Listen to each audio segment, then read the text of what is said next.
দর্শক, আমরা ইদানিং এই কয়েকদিন ধরে দেখছি যে খরগোশ দিয়ে বার্গার তৈরি করা হচ্ছে এবং এটা নিয়ে অনেক রিপোর্ট করা হচ্ছে, অনেক রকমের প্রতিবেদন বের হচ্ছে।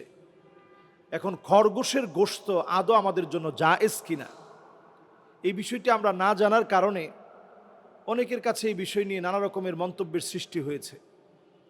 আল্লাহ রাব্বুল আলামিন যেগুলোকে আমাদের জন্য হালাল করেছেন, আল হালালু বাইয়িন ওয়াল হারামু বাইয়িন ওয়া বাইনাহুমা উমুরুন মুশতাবিহাত আও মুতাশাবিহাত, এই হাদিসটিকে শরীয়তের 1/3 বলা হয়েছে।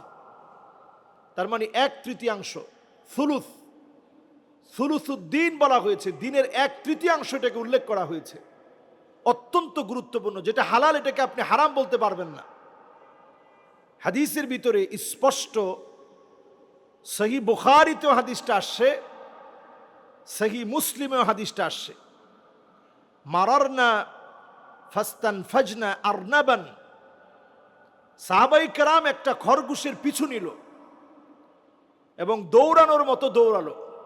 খরগোশ কিভাবে দৌড়াতে পারে এটা তো আমরা জানি, বড় বড় লাফ দিয়ে চলে।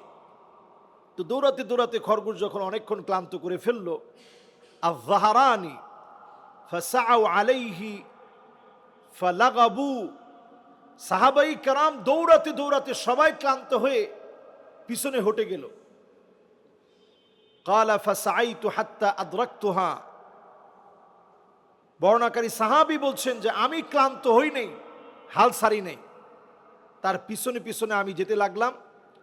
ফাআতাইতু বিহা আবা তালহা, আবু তালহার কাছে এই খরগোশটাকে ধরে আমি নিয়ে আসলাম। ফাযাবাহাহা, অতঃপর তিনি এটাকে জবে করলেন।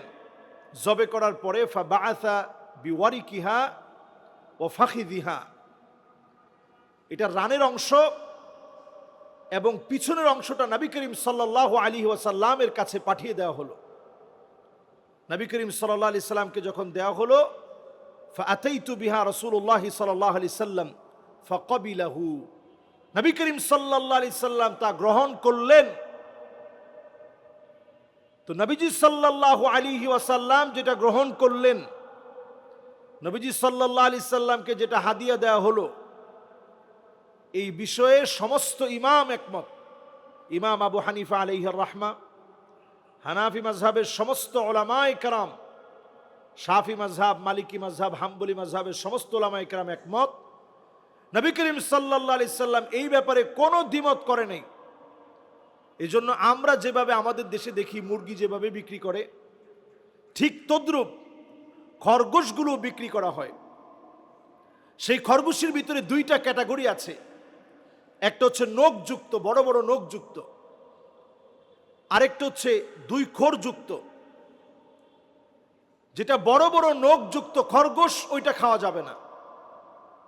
কিন্তু যেইটা বড় বড় নখযুক্ত না, মানুষ লালন পালন করে ঘরের মধ্যে, আমি নিজেও সেটা খেয়েছি, মিশরে অ্যাভেলেবল সেটা পাওয়া যায়। এবং আপনি প্রথম খেলে একটু ইতস্তত লাগবে যে খরগোশের গোশত খেলাম, কিন্তু আল্লাহ তাআলা এটা হালাল করেছেন এবং আমি নিজে খেয়েছি। এর স্বাদ একেবারেই মুরগির যেই স্বাদ, এর চাইতে ভালো স্বাদ আপনার কাছে মনে হবে। এবং মিশরে এটা খুব স্বাভাবিকভাবেই বাজারে বেচা কিনা হয়। আমাদের দেশে আল্লাহ রাব্বুল আলামিন অনেক রকম রিজিক দিয়েছেন, এই জন্য অনেকে এটা আমরা অভ্যস্ত না। এই অভ্যস্ত না হওয়ার কারণে সেদিন দেখলাম যে এটা নিয়ে বেশ একেবারে মারামারির পর্যায়ে চলে যাচ্ছে। খরগোশের কাবাব খাওয়াবে, তো এটা জানাজানি হলে স্বাভাবিক এটা অনেক সময় মারামারির কারণ হয়ে যাবে, কারণ অনেকে না জানার কারণে বাকবিতণ্ডা সৃষ্টি করবে। এই সৃষ্টি হওয়া বাকবিতণ্ডা থেকে বের হওয়ার জন্যে আজকে এই বিষয়টি সম্পর্কে আমরা পরিষ্কার করতে চাই। এটা ইসলামে হালাল করা হয়েছে, এটা খাওয়া আমাদের জন্য হালাল, এর মধ্যে কোনো রকমের কোনো অসুবিধা নেই।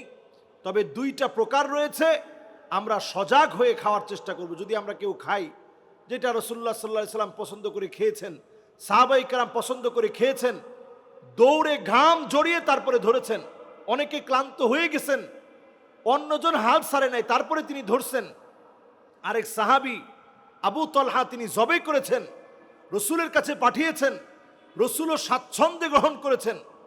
এমন একটা বিষয়কে আমরা তুচ্ছ না করি, হালাল বিষয়কে আমরা হারাম মনে না করি। আল্লাহ আমাদেরকে বোঝার তৌফিক দান করুক। আসসালামু আলাইকুম ওয়া রাহমাতুল্লাহি ওয়া বারাকাতুহু।